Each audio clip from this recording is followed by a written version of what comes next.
And welcome back. So I just want to take this time to put out another parts video. Some of these parts will be a repeat of what you saw in the video. Actually, a lot of them will be a repeat of what you saw in the video. Some will be new, but if you remember, we did the top end rebuild and still discovered problems with the number 1 and number 7 cylinders after the rebuild. So that prompted us to pull the motor, as you know, disassemble it, and get it to the machine shop. So a little bit of an update on that one. The engine block and the 2-cylinder heads are at their second machine shop. Yes, I said second machine shop. Some circumstances happened with the first machine shop, which I won't get into on this video, but basically for reasons unknown to me, they basically just called and said, come pick up your engine. There's some issues with it. They wouldn't elaborate as to what those issues were, and they were acting kind of sketchy about it when I called checking for status and basically told me to come pick it up. So when I picked it up, I also noticed that the engine wasn't even removed from the stand that we strapped it to, which I get it. Places are busy. I wasn't calling or emailing them to try to rush them, but more just to get status. And we left it down there for a good about 2.5 to 3 weeks, and just calling to check on status just kind of seemed to set them off. I'm not sure why, but we picked it up, found a second machine shop, which already out the gate is 1,000% more professional than what we dealt with on the first one. So it's in their hands now. They have a laundry list of items and what we've asked them to look to and what they're going to look into. And hopefully, as long as the block is viable, because remember, we're still waiting to find out if the block can be saved at this point, as well as the heads, they are going to return to us a short block, meaning we're going to get the block back machined, new cam bearings, new crank bearings. They'll take care of doing any machine work that needs to be done to the crank, the cylinders. They'll put in new pistons, new piston rings, connecting rods, basically the block with the rotating assembly, and they'll look over the heads and they'll basically give us back what they deem as being a short block. We'll take that short block and then we'll add the rest of the parts to it and turn that into what is called long block. And we'll do that work here inside the garage with most of the parts you see here. And then when we get it ready, we'll get it on the cherry picker and hopefully drop it back inside the truck. But I wanted to show you some of the parts that have come in thus far, just so in case you're deciding to do turning a short block into a long block, or even an upper engine rebuild, some of the things you kind of might get into. If you remember, when we removed the dash, we found that the air box had been hacked into to allow airflow because the recirculation actuator has failed. And in order to fix that problem, we're going to kind of do a modification to that box that allows us to install a cabin air filter. And part of that is the door that would normally be on the air box. And hopefully you can see that part number there. Actually, that's a third-party part number. Is it listed anywhere else on here that would make it easier to see? I do not see it. What I'm going to do is I'll put a link to the description on Amazon of where I picked up this door, but it seems to be a pretty common door for any type of Ram 1500, 2500, 3500, as well as Jeeps, Jeep Grand Cherokee, Jeep Cherokee, so on and so forth, all kind of seem to use this same door. But this will be the door that we put on the front of that air box once we finish cleaning up the opening and installing this filter. I've used this filter in a couple of my other vehicles. It works fine. Yeah, it's not a Mopar 1, but it's a good fit. This is the same one that I use in the 2500 that's out there. So it should work well for us in the 1500. So we'll get that opening cleaned up, and don't worry, I'll bring you along for that. And we'll do this when we reinstall the dash, but there's the part number for the filter. And again, I'll get you a clean part number for this door Like I said, they're all over Amazon, and there's even some postings where you can get the cover and the filter in one buy. These are going to be the bolts that connect the flex plate to the torque converter. And let's see, is there a good section of part number? There we go. There's the My Mopar parts part number. And there is the Mopar part number. So again, for this particular Ram, these are the flex plate to torque converter bolts. This, what you see here, is what they call a sun sensor. And this is the little light sensor that's in the center of the dash, that on the dash removal that you saw us remove. This was about 30 bucks.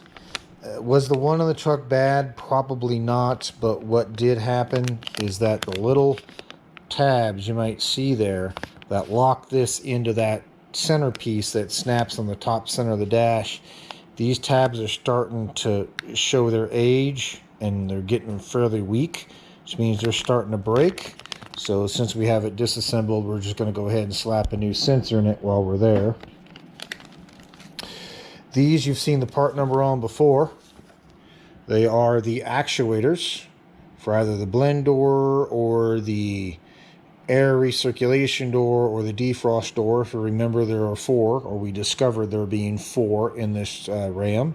Since we have the dash tore apart, we're going to go ahead and replace the other 3 actuators. Again, I don't want to get this thing all reassembled and find out we have yet another actuator bad. Admittedly, a little bit of a frivolous spin, but we're there. We're going to replace them.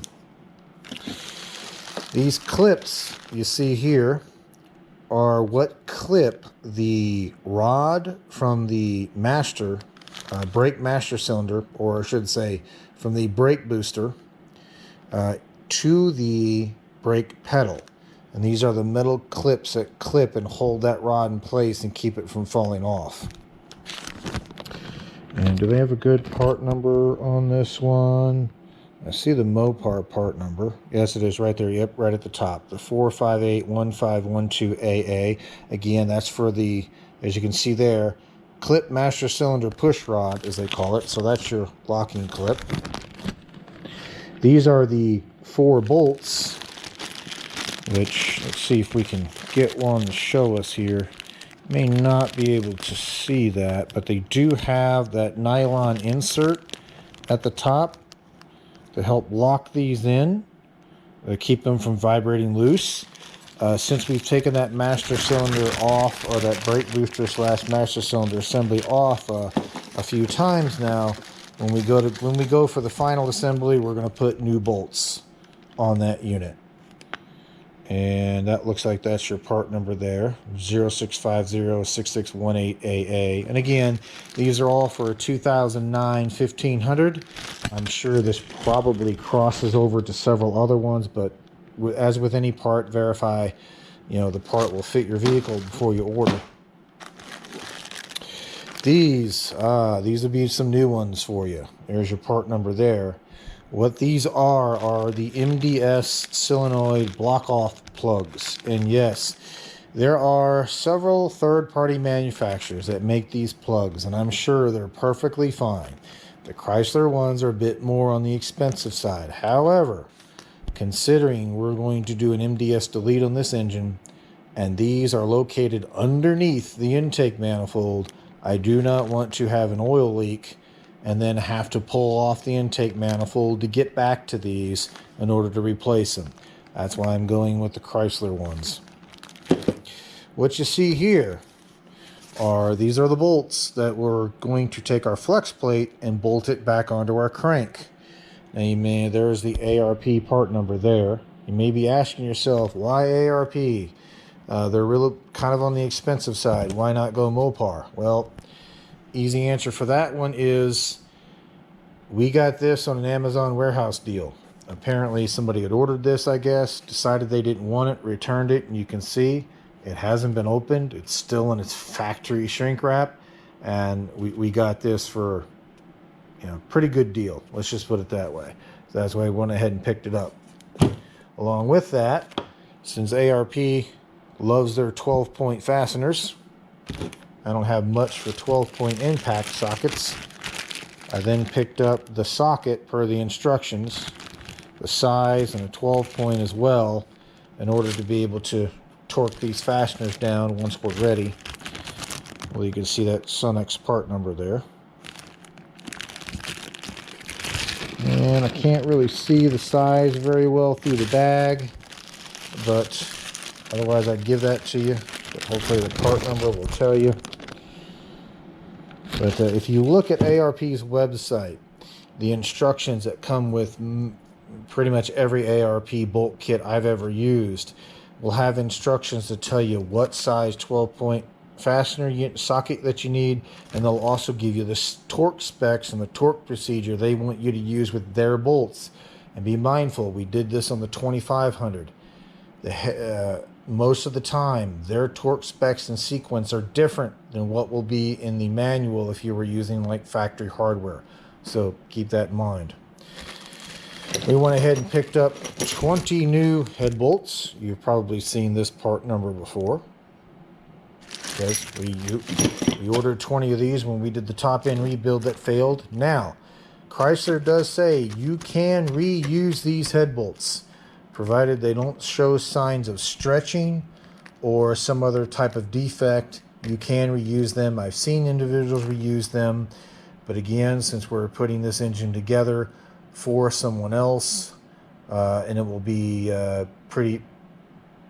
good ways away once it's finally taken ownership of, I don't want there to be an issue, so I'm again just going with new fasteners. Now the old bolts we took out that were just installed, we'll definitely reuse them for another project. Again, on this one we're just going to go new for the assembly. Again, not really a waste of a spend until we reuse the old ones we took out of the engine when we did the rebuild, but trust me, we'll eventually use the set we took out. This guy right here, there it is, yep. This is a brake light switch. There's your part number there. I went ahead and picked one of these up. I want to say it was about $31 or $32 from Rock Auto. Pretty inexpensive for a Mopar part, if you ask me. I don't think this switch does it. Yeah, it doesn't look like it does. Sometimes in some manufacturers for these brake light switches, you got to be careful because when you install them, they self-calibrate when you install. And by that I mean you have to have the brake pedal all the way up, and when you click the brake switch into the fastener, it releases the plunger and it calibrates its own distance between its own switch, that plunger that pushes in, and the brake pedal. So when I unclipped this as part of taking the dash apart, when I was working around the pedals, I just went ahead and picked a spare up in case something should happen. I didn't want to be sitting here trying to find a brake light switch. And again, I'm more than likely going to go ahead and replace this because it looks like the one that's in there is the original. Not that there's something wrong with it, but it should be more preemptive. And again, it doesn't look like this switch does that feature, self-calibration feature. It looks like it's just a standard kind of snap twist in type switch. But again, there's part number, brake light switch, again 2009. Everything you're seeing has been spec'd out for 2009 1500. Again, it may work for others, just part check, keep that in mind. So you've seen this one in the previous video. That is for the timing cover crank seal. Timken had a good, these are reasonably priced on Rock Auto, so I just went ahead and picked up a Timken one. I've used Timken in the past. This is the oil pump pickup tube seal, where the pickup tube goes into the oil pump. You've probably seen this in a previous video. Went ahead and picked up 2 of these. Again, it's a critical component. It's an oil seal. It's going to be a Mopar that goes in as a replacement. No dig to anybody else. I'm sure there are third-party manufacturers that make a perfectly fine oil seal, but again, peace of mind. This is what you see here with a little bit of oil staining on the box. Get you the part number. You probably saw this in the previous video. This is the Vvt Solenoid. since there was cam damage and metal shavings going throughout the engine, as a precaution, and as I had a viewer leave a comment on, and I'll show you this here. See how that's metal? This is an upgraded Vvt Solenoid. Previous ones, like the one we pulled out of that engine, and we find it here. There she is. You'll notice you got a lot of plastic in there. You've got screens, but you'll see these screen holders are made out of plastic. So this is the older style Vvt Solenoid, and we've got the newer style one in the box that you saw there. So I had a viewer point that out to me that go ahead and change this out because the newer style is not made out of plastic. Oop, drop my oil rings. Be careful when you order, sorry for the camera work guys, be careful when you order some of these parts, when you order like onesies and twosies, because you'll notice the bag's open. So if you order a seal and you notice 1 or 2 seals missing, don't freak out, check the box. That's happened to me a couple of times where they've fallen out. Okay, this is going to be our gaskets for intake manifold. Again, we just put gaskets on it. They should be fine. We're going to put new gaskets on it during the reassembly. And the part number for that one, Feel Pro or Fel Pro, however you want to pronounce it. We'll see how good these work. What we have here, a mall seal. Yep, okay. That is for the, get you the part number on this one. That is for the water pump. Again, we took the water pump off. We're going to be putting the water pump back on, and as a precautionary measure, we're going to put a new seal on that water pump. Again, I don't want issues to reoccur with this engine again. This you see here, you've seen us use this one in a previous video as well. Let's get the part number for you there. Again, mall seal. I think that's how you pronounce it. But this is your timing cover seal, front of the timing cover. Again, not quite sure why it comes in this big package, but everyone I've ever ordered has. You can see here we got 2 bolts. There's your part number. This is for your, I think these are the water pump bolts. Yeah, we ordered spare water pump bolts. You've seen this in a previous video, in a previous build-up. These are all parts you've seen before. They're just spare bolts that were sitting over here. Bought some extra third-party fuel injector plugs in case we needed to replace one out, but we haven't needed to, thankfully. Okay, we've seen these in a previous video. 23158 and 23159 NTK oxygen sensors, both pre and post cat. Going down here to our bottom pile, this is a windage tray / oil pan gasket. But unlike last time when we could only get Fel Pro, this time we were able to get a hold of a OEM one. There's your part number. Head gaskets are a little hard to get a hold of, at least Mopar ones for a 5.7. So a couple of weeks ago I picked up 2 of these. You'll see a 246423 and a 246426. Both left and right hand side 5.7 Fel Pro head gaskets. You saw this in the previous parts video. Again, just picked up 2 sets of them. So we have some spares, because if you remember, we may potentially have another 5.7 after this one to work on, but that one's going to be a bit more of a build-up, or it'll be a 6.4. This is the, again, we're going to go with the Fel Pro gaskets for the exhaust manifolds. You probably saw this in a previous video. You get both gaskets in this kit when you order it, both, so left and right hand sides.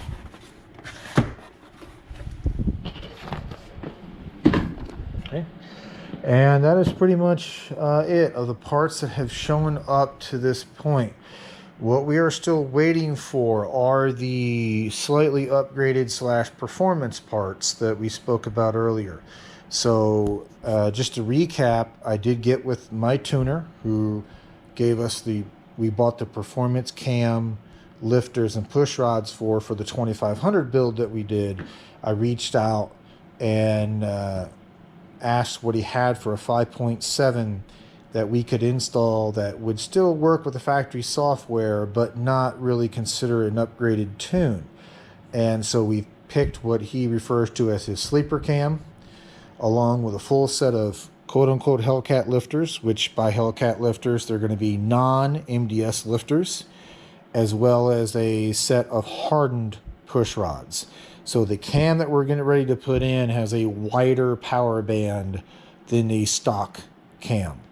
Again, we made this decision to do that since we had to have the block machined, and we're potentially getting either new pistons and new piston rings or slightly bigger pistons and new piston rings, aka getting a nice new machine blocked, a nice set of machined heads. Why not bump it up a little past factory? I didn't want to go too aggressive with it because it would meant the truck would need a custom tune. And the issue with doing that again, since this is going away out of state from where I'm at, if you take it in for service work and the person doesn't remember to tell the service technician not to update the software, and they do, well, now you're going to have running issues with your truck until you can get it flashed back to the custom tune. So the cam will allow us to have a greater power band. It will allow us to MDS delete, or I should say remove, but keep the factory software in the same breath. So it's kind of happy medium, best of both worlds, if you want to call it that. But that's where it sits. These are the parts. I forgot one. Set on the table in front of me. Let me give you that part number. This is the front wheel speed sensors. That might be a better one to look at there. Both left and right hand side front wheel speed sensors. One is been cut. Looks like it's been, not sure whether it was cut deliberately or it came in contact with something, but the driver's side one is cut and has to be replaced. And we're just going to replace the passenger wheel speed sensor just as a precaution. Since we're replacing one, we're going to replace the other one. If you remember in the previous video, and I believe this is them right here. Let me verify that. Yep. These are the rear wheel speed sensors. Both left and right hand sides. Ooh, that's an easier one to look at. It's the same one. Left and right hand side uses the same wheel speed sensor. Just like the front ones, it's the same part number for left and right hand side. So there is one of the wheel speed sensor wires which runs to the passenger rear that looks like they cut it further up past the harness, because the rears only have the sensor itself that plugs in. The fronts come with the sensor. You have to forgive the camera work. I don't have you on a tripod, obviously. But you can see it there. The fronts come with a sensor and a length of cable. But on the rear, it looked like either somebody cut it or it came into contact with something, but it's severed the cable going to the rear one, but it's further up. So we'll have to do some wiring repair, much like we did with the wiring bundle under the front dashboard. So since in the driver's side rear sensor has been completely smashed and tore out of its holder. So since we have to replace one, we're going to replace the other rear just like we do on the fronts. We're going to get those changed out. You already saw that one. That was the brake light switch. Go ahead and put those there. So again, that's where it sits. We're waiting for word on completion of the block and cylinder heads, as well as the cam, lifters, and push rods to still come in before we can obviously start the engine reassembly. Along with this, or along with those parts, This is the older crank bolt. This is the newer revised crank bolt per Mopar. They do stipulate on the cam bolt, and I believe this one as well, they don't want you reusing these. I have to confirm. You'll have to confirm that on the crank, but I know on the cam bolt per the maintenance instructions that they don't want you reusing the cam bolt. So for good measure, I've ordered another crank and another cam bolt. Again, I think this one is perfectly fine and could still be reused, but again, just being safe. So again, waiting for bolts yet to come in, hardware yet to come in, and of course an engine block and cylinder heads, and then we can start the assembly. Now in the meantime, while we're waiting for that to get done, we're still going to continue on what we can, so we can replace our actuators, since that's the inside of the cab work. We're going to go ahead and replace all 4 of our oxygen sensors. We have them, we're here. We don't know the history behind what was in that truck, let alone if they have been damaged in any way with what has happened to the engine in that. So we're going to go ahead and get these replaced, which is replacing these without the engine in there, heck of a lot easier than when it is in there. So we're going to take advantage of having that nice big open space. As well as the wheel speed sensors, we're going to replace those as well, while we're waiting for the engine to come back. So we got some content coming your way, and like I said, if you haven't, hopefully this is all helpful. If you haven't subscribed already, please consider doing so. We're just over, I think, 972 or 973 subscribers at this point. We're trying to make that milestone of 1,000 subscribers by the end of the year. If you haven't done so already, please consider doing so. And I will bring you back for the next one. And it'll be some inside cab work, just as an FYI. We'll more than likely go ahead and fix up the airbox and take care of it, get these actuators replaced, and that will allow us to go ahead and get that entire dash assembly reassembled and put back in, and then we can kind of go from there. After the dash assembly, I'm thinking it'll be wheel speed sensor fun. We can go get those changed out, and then possibly oxygen sensor. But as you saw, we've got a good pile of stuff that we can do prior to getting the long block assembled. And with that being said, I'll let you go, and I'll bring you back for the next one. Thank you much. Bye.